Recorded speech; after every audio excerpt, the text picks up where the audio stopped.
Hola, bienvenidos a este vuestro canal Conoced la Verdad TV. El día de hoy me encuentro de nuevo con Pablo Áviles, que me va a acompañar en el desarrollo del video de hoy. Buenas a todos y gracias a todos los que nos están viendo de nuevo. Bueno, en el video de hoy vamos a pasearnos por lo que está sucediendo actualmente entre Israel y Palestina. Asimismo, vamos a revisar cuál es ese contexto histórico de esos territorios que hoy están en conflicto. ¿Qué pueblos han vivido allí desde tiempos antiguos? ¿Y cuál fue el contexto en el cual se creó, a través de la ONU, el moderno Estado de Israel? Otra vez, Josmax, siento que estamos tocando un tema que en este momento está teniendo mucha fricción, se está viendo por todos lados lo que se está comentando de lo que está pasando de este tema de hoy, ten pendiente. Primero vamos a comenzar con lo que sucedió octubre 7 del 2023, cuando Gaza, o el grupo político quien está al mando, que le llaman Hamas, dio un ataque a Israel. Se dice que se mandaron aproximadamente 5.000 cohetes, que 2.500 militares palestinos cruzaron la frontera de Gaza a Israel y mataron aproximadamente 1.400 israelitas civiles. Luego, en ese mismo día, en un festival de música, se dicen que agarraron aproximadamente 260 rehenes. Tienen más que nada niños, mujeres y personas adultas. De acuerdo a Hamas, se dice que el ataque fue por las restricciones que tiene con Egipto, Israel. Aparentemente no lo dejan cruzar por ninguna de las dos fronteras. Y Hamas dice que el ataque fue a razón de eso, que están cansados de tener esas restricciones con la frontera con Egipto y la frontera con Israel. Una cosa que fue bastante impactante es que Hamas aprovecha hacer este ataque en el aniversario número 50 del festival de Yom Kippur, que es un aniversario donde se celebra la victoria de una guerra que ellos tuvieron en el año 1973. Entonces vamos a ver rápidamente quién es Hamas, quién es el grupo quien le hizo este ataque a Israel. Hamas es un partido político de Gaza, es literalmente quien ganó las últimas elecciones en el año 2006 y actualmente es el partido político que tiene el control militar y el control político del país. Entonces, ¿qué hace Israel después de este ataque? Israel se venga mandando misiles, matando más de 5.000 palestinos y cortándole todo el acceso de comida, de agua, de electricidad y de toda ayuda humanitaria. Hace poco se le abrieron las fronteras con Egipto, después de varios días de tenerlos ahí literalmente sin agua, sin comida, sin ningún tipo de recurso o ayuda humanitaria. Y se dice que hay más de 1 millón de palestinos que ahora mismo están sin hogar. Literalmente están viviendo en las calles, están manejando hacia el sur del país, tratando de llegar a la frontera con Egipto. Las últimas noticias que se están escuchando sobre lo que está pasando ahora es que Israel está planificando entrar a Gaza vía tierra. Está planeando literalmente invadir a Gaza con soldados en la tierra. Todavía no ha dado el mandado, es algo que están esperando. Se dice que todavía tienen que asegurarse un poco más de que haya menos posibilidad de que haya muchos soldados Hamas en esa zona. Entonces están bombardeando, tratando de eliminar la amenaza para luego entrar a través de la tierra e invadir a Gaza completamente. Hace poco también hubo un bombardeo en un hospital donde mataron aproximadamente 400 personas. Eso es algo que también está en discusión porque Israel le echa la culpa a Hamas y Hamas le echa la culpa a Israel. El hospital fue en Gaza.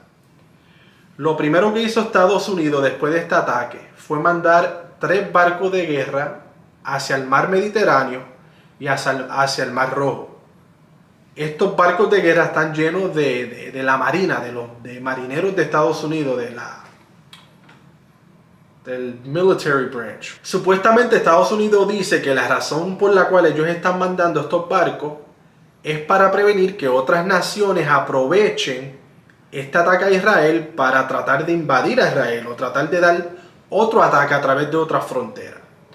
Entonces Estados Unidos dice, si ponemos nuestros barcos allí, le estamos dejando saber a las naciones que están cerca que no pueden meterse en este conflicto, lo que dice Estados Unidos. Lo más recién es que van a mandar a 2.000 tropas. Ahora mismo en Texas están preparando a 2.000 tropas del Army y del Air Force para mandarlas a estos mismos mares, al mar Mediterráneo y al mar Rojo.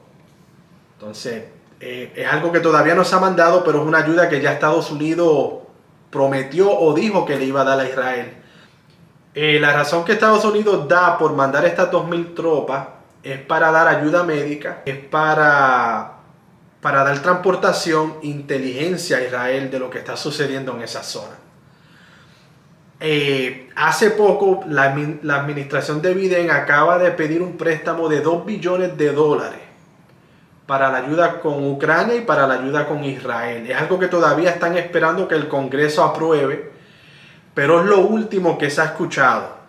Y se dice que eso es para recargarlos militarmente con cohetes, misiles, artillería, todo lo que se necesita para tener una guerra. Ahora vamos a ver qué está pasando en las naciones que están cercanas a Israel. La primera nación que se ha escuchado bastante ruido es Turquía. Turquía se ve y se siente como el poder militar que está supuesto estar interviniendo en esta guerra. Turquía no ve al grupo Hamas como un grupo terrorista.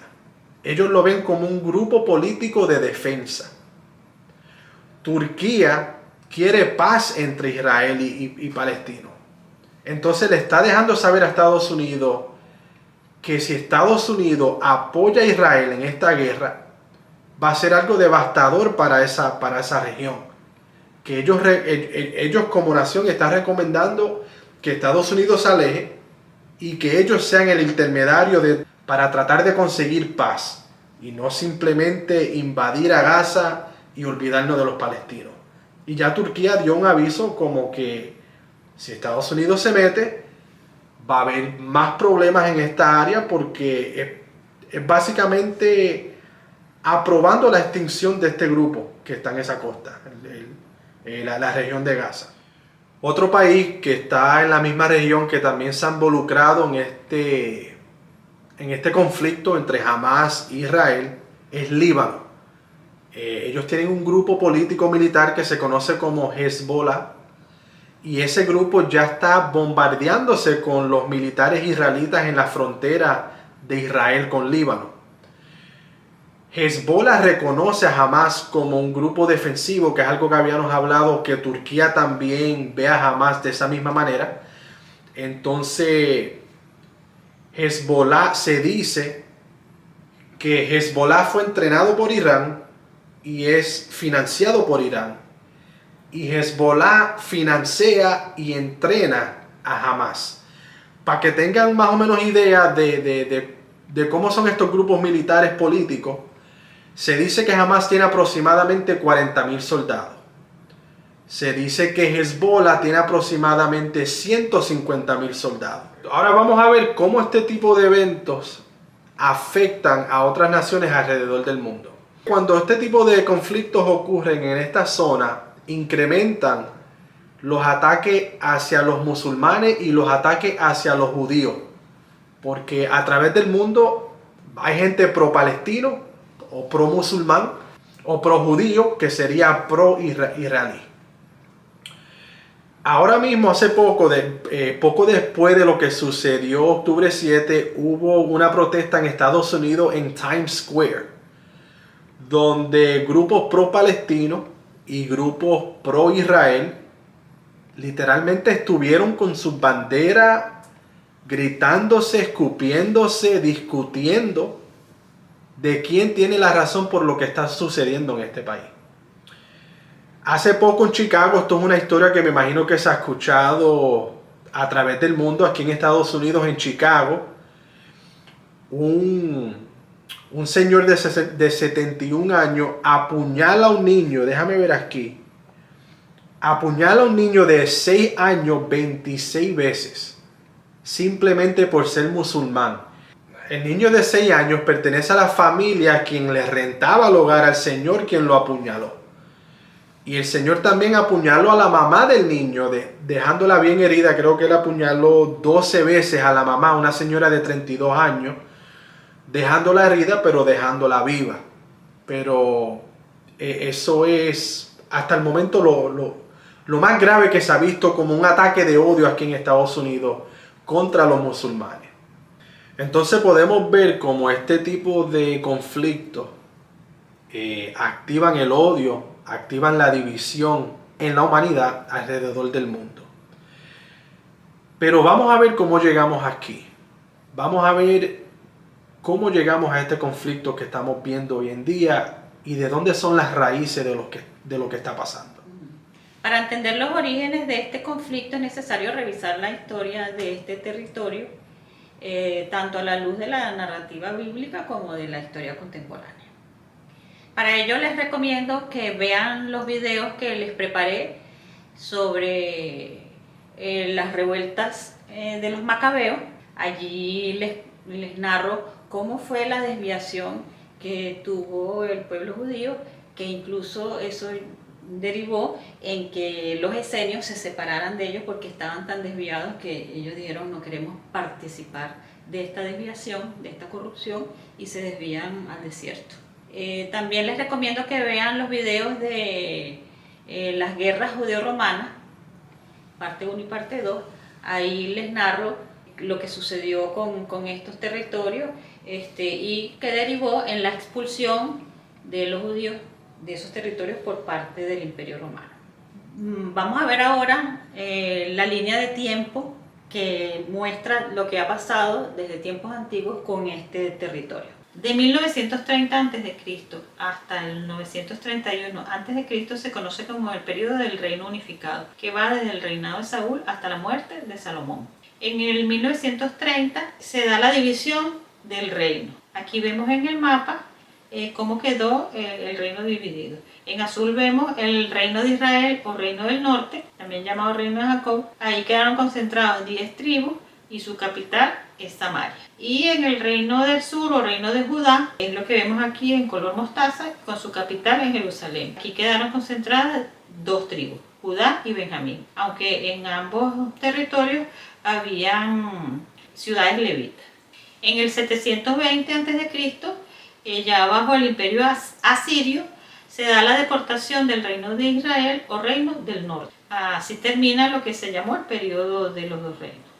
En el 587 a.C.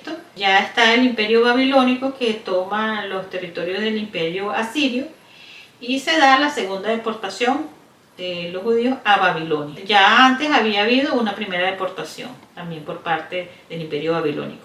Se da también la destrucción del primer templo y la anexión de Judá al imperio babilónico. Se empieza a usar en el Antiguo Testamento el término judío, ya que los deportados eran del antiguo reino de Judá. Esto lo vemos en Esther, Daniel, Esdras y Nehemías, que se utiliza ese término judío. Aquí vemos en el mapa los territorios de lo que era el imperio babilónico y vemos que aquí Jerusalén, lo que era Judá, está dentro, ya anexionado a ese imperio. Y se comienzan a asentar también personas del imperio babilónico en esos territorios. En el 537 a.C. ya está el imperio persa que conquista lo que era el imperio babilónico y Ciro el Grande permite a los judíos regresar a su tierra. Les dio una semi-autonomía. Aquí vemos en el mapa los territorios que eran del imperio persa y bueno, sigue estando Judá anexionado dentro de esos territorios.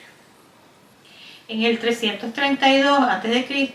ya está el imperio griego que conquista el imperio persa y en ese año 332 es cuando se da la conquista de Jerusalén por parte de Alejandro Magno.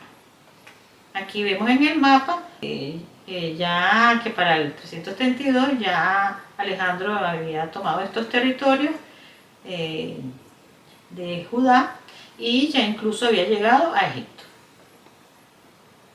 En el año 142 a.C., en el marco de la revuelta de los macabeos, Jerusalén se independiza de los griegos.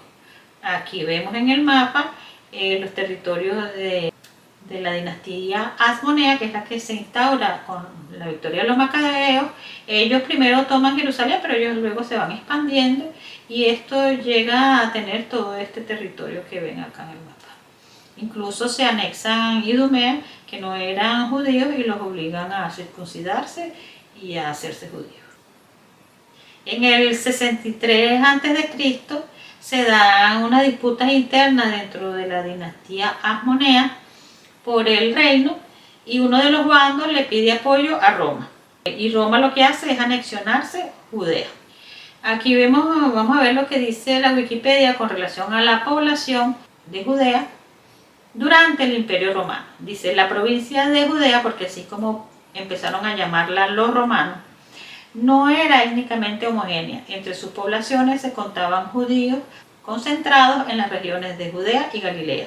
Había idumeos, originalmente paganos, convertidos al judaísmo de manera forzosa por Juan Hircano, que era descendiente de los macabeos. Había samaritanos vinculados a los judíos, pero separados de ellos desde la época que el imperio asirio tomó esos territorios. Y había griegos, es decir, sirios helenizados.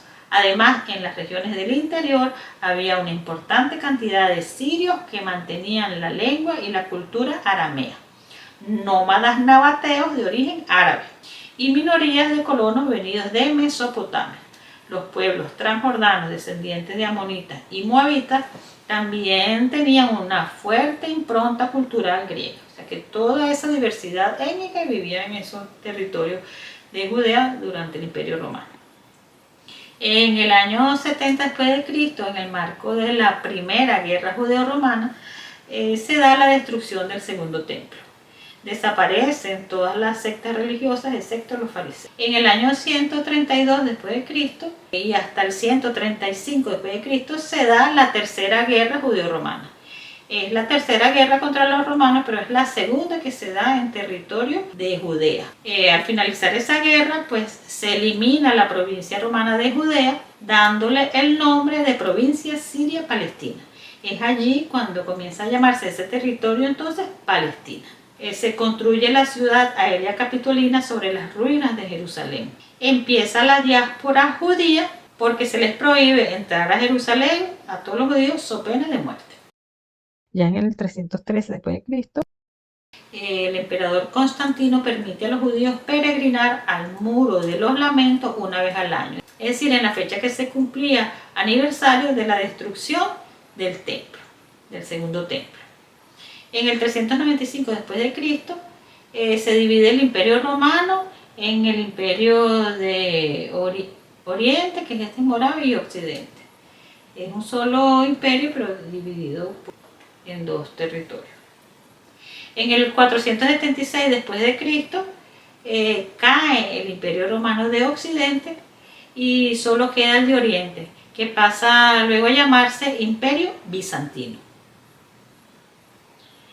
En el marco de la expansión árabe, en el 634 d.C., comienza la guerra arabo-bizantina. Los árabes van entonces conquistando territorios de los bizantinos. En el 637 d.C. se da la conquista de los árabes sobre Jerusalén. Esto es un hito importante en la historia de este territorio. En el 687 d.C. comienza la construcción de la cúpula de la roca en Jerusalén por parte de los árabes. Esto es otro hito importante en la historia de este territorio. Y luego en el marco de la expansión turca, en el 1048 d.C., comienza la guerra turco-bizantina. Los turcos son un pueblo de Asia Central que empezaron a avanzar hacia el occidente tomando territorios. Tomaron territorios también de los árabes y llegaron hasta el Imperio Bizantino a hacer guerra con este imperio para tomar esos territorios también. En 1071 d.C. se da la conquista de Jerusalén por parte de los turcos sobre los árabes, que eran los que tenían a Jerusalén. Esto es otro hito importante en la historia de este territorio. O sea, también turcos se asentaron allí. En el 1180 después de Cristo termina la guerra árabo-bizantina. Queda el imperio bizantino luchando solamente entonces contra los turcos. En 1453 después de Cristo cae lo que queda del imperio bizantino y terminan así las guerras turco-bizantinas. Entre el 1096 después de Cristo y el 1291 después de Cristo se dan las guerras de cruzadas, que son unas guerras santas realizadas por la Iglesia Católica para recuperar Jerusalén y Tierra Santa que estaban en manos de los turcos islámicos, porque los turcos ya habían adoptado también la religión del Islam. En 1914 después de Cristo comienza la Primera Guerra Mundial. En 1917 se da la Declaración Balfour. Esta declaración es la postura oficial pública de Gran Bretaña con relación a apoyar la construcción de un hogar nacional para los judíos en Palestina. Y esta declaración lo que contiene es básicamente lo que había sido un planteamiento de Lionel Rothschild y el señor Weizmann. Esto es otro hito importante en la historia de este territorio. En 1918 termina la Primera Guerra Mundial y en 1922 es abolido el Imperio Turco Otomano, ya que el Imperio Turco Otomano en la Primera Guerra Mundial peleaba del bando de Alemania. Entonces, al ser derrotado a Alemania, pues también derrotan al Imperio Turco Otomano. Francia y Gran Bretaña se reparten los territorios del Imperio Otomano bajo supervisión de la Sociedad de Naciones.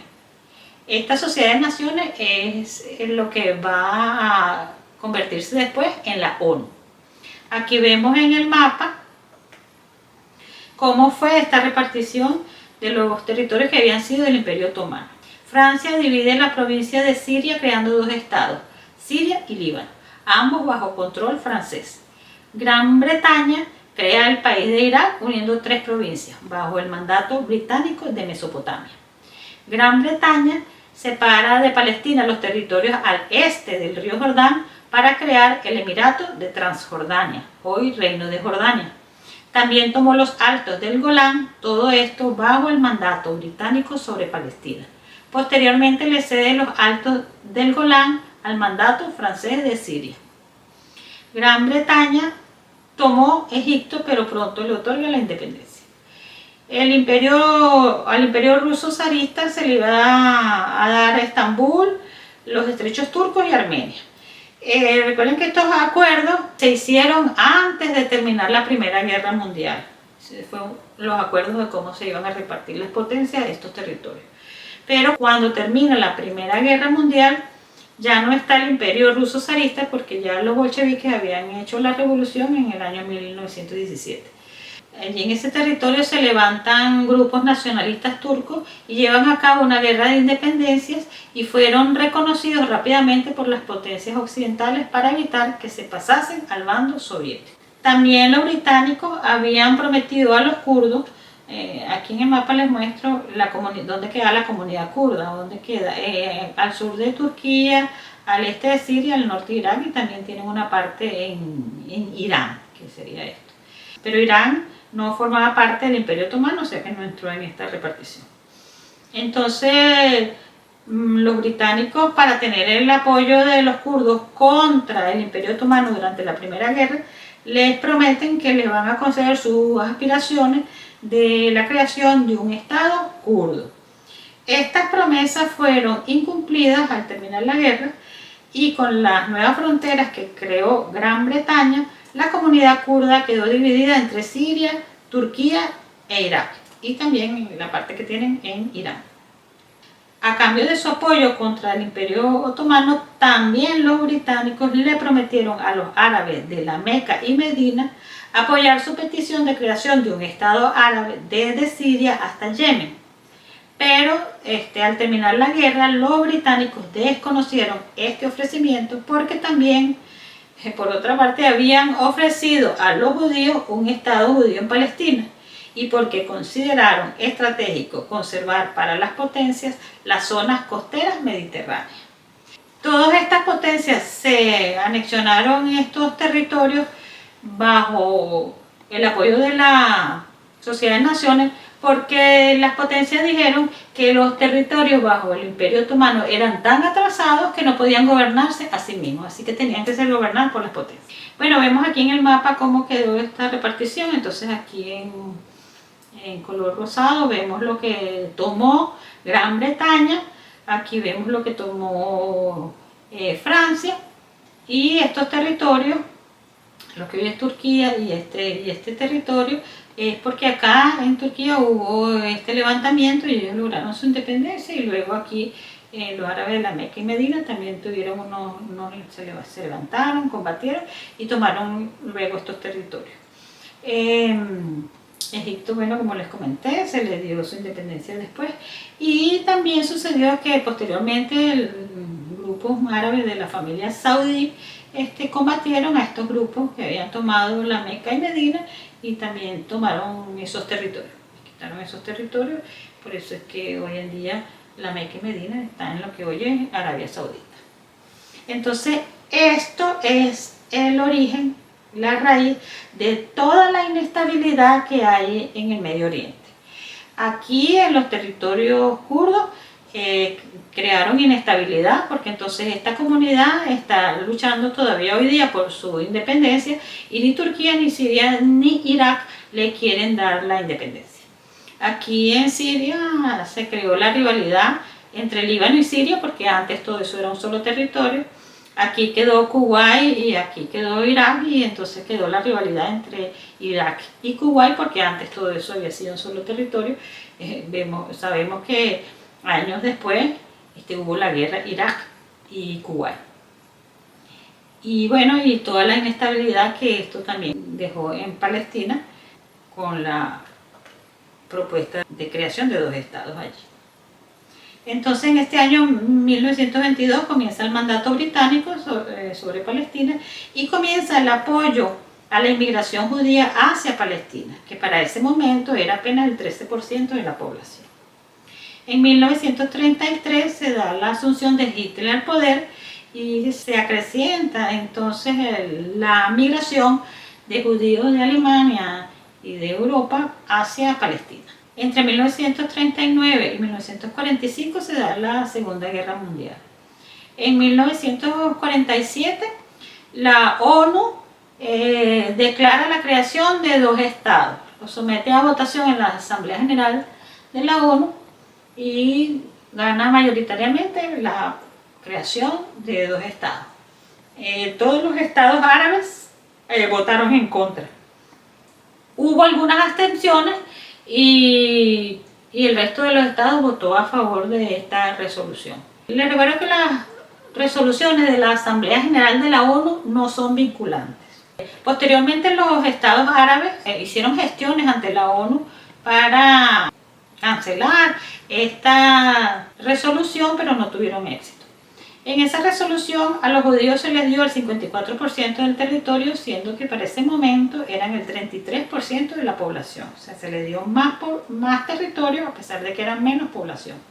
Y a los palestinos se les dio el 46% del territorio, siendo que eran 67% de la población. En 1948 termina el mandato británico sobre Palestina, y los judíos declaran unilateralmente la creación del Estado de Israel. Y se dice que fue unilateral porque acá no hubo un convenio, un consenso, un acuerdo con la otra parte. Y esto inicia, esta declaración del Estado de Israel por parte de los judíos, inicia la primera guerra árabe-israelí. Ahora vamos a ver las consecuencias de la primera guerra árabe-israelí. Una vez declarado el Estado judío, justo al día siguiente, 5 naciones árabes, Siria, Egipto, Transjordania, que se llama hoy Jordania, Irak y Líbano, atacaron el Estado de Israel, resultando una victoria para los israelitas.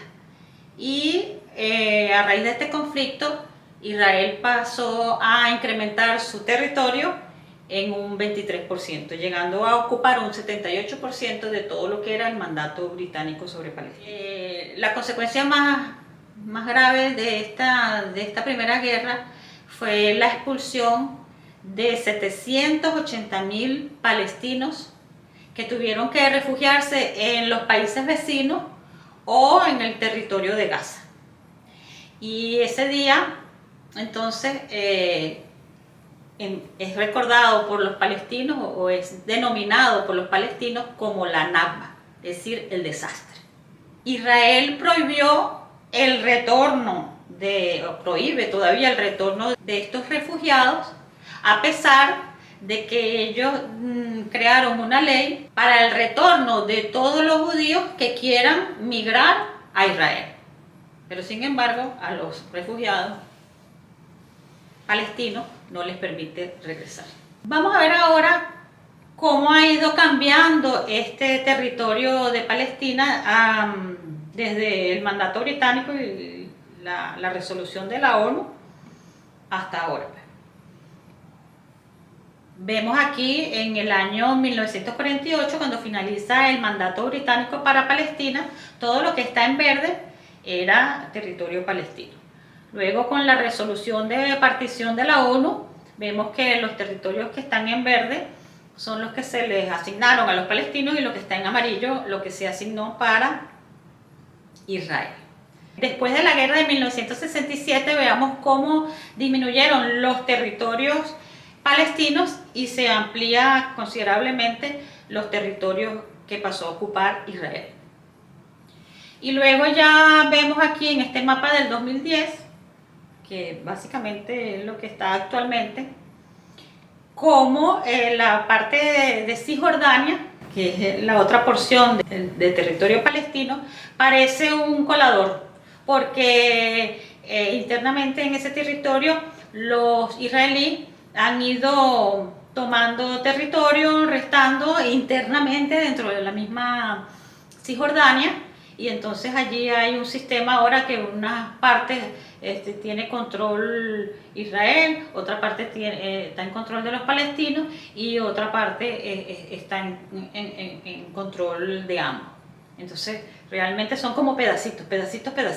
Y así es como se fue desmembrando lo que supuestamente originalmente se le iba a dar como territorio a los palestinos con la resolución de la ONU.